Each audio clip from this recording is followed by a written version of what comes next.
너희가 하나님의 계명은 버리고 사람의 전통을 지키느니라. 또 이르시되 너희가 너희 전통을 지키려고 하나님의 계명을 잘 저버리는도다. 아멘. 흔히 우리 자녀들이 밖에서 놀다 집에 들어오면 가장 먼저 손과 발부터 씻으라고 합니다.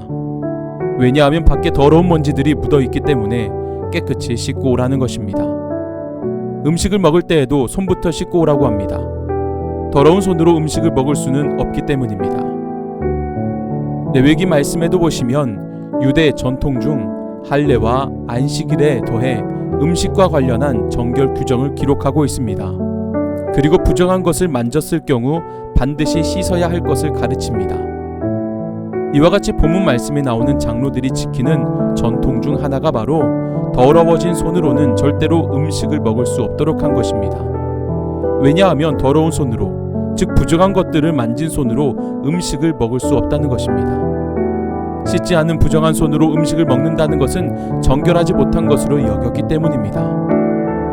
그리고 이러한 전통을 예수님의 제자들이 지키지 않았다며 이상하게 바라보고 있는 바리새인들과 서기관들의 모습을 볼 수 있게 됩니다.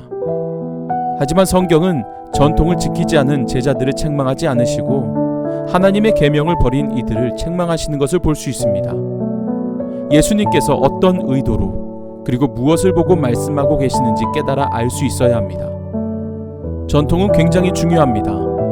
교회에서도 신앙 전통이 있고 교회마다 가지고 있는 역사에 따라 그 전통을 지키는 모습들도 보게 됩니다. 그렇다면 이러한 전통들이 나쁜 것입니까? 성경에서도 말하고 있는 유대교 전통들이 나쁜 것입니까? 만약 그 전통이 나쁘고 잘못된 것이라고 말한다면 구약 성경에 기록된 율법, 질서, 다양한 규정들을 부정하고 있는 것으로 성경을 부정하는 것이나 마찬가지일 것입니다. 그래서 전통을 부정할 수는 없습니다. 전통이 잘못되었다고 말할 수는 없습니다.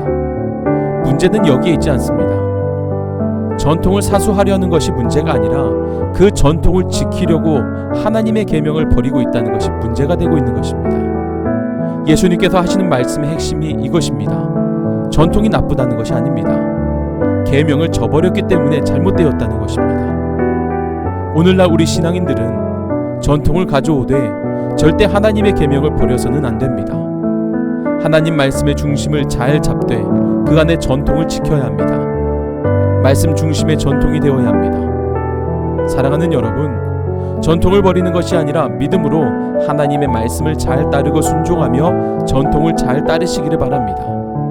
계명을 버리지 않고 그 계명을 지키면서 전통을 지키는 것이 중요합니다. 그래서 우리에게 지혜가 필요하고 전통을 잘 배우는 것 또한 필요합니다. 더 나아가 좌로나 우로나 치우치지 아니하도록 말씀으로 그 중심을 바로잡아야 합니다. 그래서 우리 모두는 전통의 문제를 삼는 것이 아니라 날마다 하나님 말씀으로 중심을 잘 잡고 신앙 정통을 잘 지킴으로 보다 더 성숙해지는 신앙인들이 될 수 있기를 주님의 이름으로 간절히 축복합니다.